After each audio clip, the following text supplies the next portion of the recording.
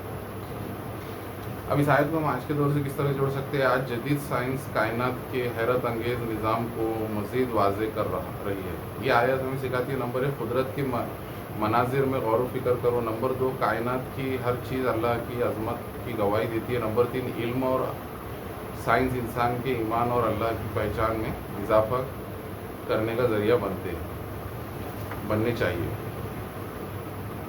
اب ان آج کے 3 جو آیت ہے 162 سے 164 سورہ بقرہ کی، تو ان سے جو اہم اسباق ہمیں سیکھنے ملے. نمبر 1 ایمان پر آخر دم تک ثابت قدم رہنا ضروری ہے. نمبر 2 صرف اللہ ہی عبادت کے لائق ہے.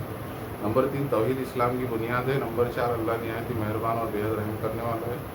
نمبر 5 آسمان زمین بارش ہوائیں سمندر اور تمام مخلوقات اللہ کی قدرت کی نشانیاں ہیں. نمبر 6 اللہ کی نشانیوں پر غور و فکر ایمان کو مضبوط کرتا ہے. اور نمبر 7 عقل مند انسان کائنات میں اللہ کی عظمت کو پہچانتا ہے. تو یہ کچھ باتیں تھیں جو ان 3 آیتوں میں ہم کو سیکھنے ملتی ہیں. اب جیسے کہ ہمارا مقصد ہے کہ جو قرآن مجید ہے عربی میں، تو وہ تھوڑا بہت ہمیں کیوں نہیں ہوتا اردو میں سمجھ میں آئے. اور اس کے لیے ہم ہر ویڈیو میں دیکھ رہے ہیں کہ ایسے الفاظ آ رہے ہیں جو بار بار قرآن مجید میں دہرائے گئے. اور ان چند الفاظ کو اگر ہم سمجھ لیتے اور یاد رکھ لیتے ہیں تو انشاءاللہ قرآن مجید جو ہم عربی میں پڑھتے ہیں وہ ہمیں سمجھ میں آنے لگے. تو یہاں پر اگر ہم دیکھیں تو یہاں پر خالدین یعنی ہمیشہ، فیہا مطلب ہمیشہ رہیں گے. فی مطلب یہ حرف جر ہے، اس کا مطلب ہے میں. اور ہاں مطلب یہاں پر جو جہنم ہے یا دوزخ ہے اس کی طرف اشارہ ہے. یعنی ہم دیکھ چکے ہیں کہ جو آیت نمبر 161 تھی اس کے پچھلی ویڈیو میں، تو اس میں اللہ تعالیٰ نے فرمایا تھا کہ جو لوگ انکاری ہے، کافر ہے اللہ کے دین کے اور اللہ کے حکموں کے، اور وہ لوگ بنا توبہ کیے کفر پر ہی مر گئے، تو ان پر اللہ تعالیٰ کی بھی لعنت ہے اور فرشتوں کی بھی لعنت ہے اور تمام انسانوں کی لعنت ہے. تو یہاں پر بتایا گیا ہے کہ وہ لوگ جو ہے جہنم میں دوزخ میں ہمیشہ رہیں گے، یعنی وہاں سے نکالے نہیں جائیں گے. اور ان کا جو عذاب ہے اس میں بھی کوئی کمی نہیں کی جائے گی. لا نہ یخفف. اب یہ یخفف اس کا جو ماضی کا مادہ ہوگا 3 حرفی وہ ہوگا خے فا اور فا، خففا، یعنی کم کرنا کسی چیز کو یا کسی چیز میں تخفیف کرنا.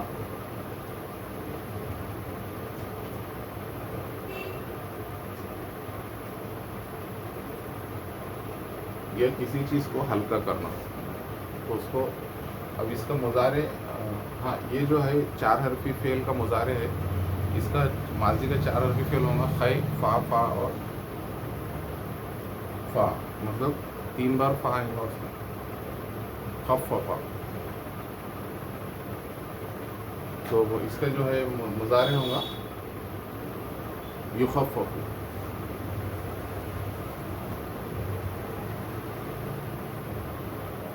ہاں تو جیسے کہ ہم جانتے ہیں کہ جو گردان فعل کی ہم دیکھتے ہیں اس میں ماضی کے بھی 14 صیغے ہوتے ہیں اور مضارع کے بھی 14 صیغے ہوتے ہیں. وہ جو 14 صیغے ہوتے ہیں اس میں پہلے 6 جو ہے وہ غائب کے صیغے ہوتے ہیں، جس میں سے پہلے 3 مذکر غائب کے ہوتے ہیں، جمع واحد تثنیہ جمع. اور چوتھا پانچواں چھٹا جو ہے وہ مؤنث کے 3 صیغے ہوتے ہیں، واحد تثنیہ جمع غائب. پھر اگلے 6 جو ہے 7 سے لے کے 12 تک جو صیغے ہوتے ہیں اس میں 7واں 8واں 9واں جو ہے وہ مذکر حاضر کے صیغے ہوتے ہیں، واحد تثنیہ جمع. اور 10واں 11واں 12واں جو ہے وہ مؤنث حاضر کے صیغے ہوتے ہیں، واحد تثنیہ جمع. تو 7 سے لے کر 12 تک حاضر کے صیغے ہوتے ہیں مذکر مؤنث کے. اور 13واں جو ہے وہ واحد متکلم کا صیغہ ہوتا ہے، اور 14واں جو ہے وہ تثنیہ یا جمع متکلم کا صیغہ ہوتا ہے. تو یہاں پر یخفف یہ مضارع ہے اور یہ پہلے نمبر کا صیغہ ہے، یعنی غائب کا.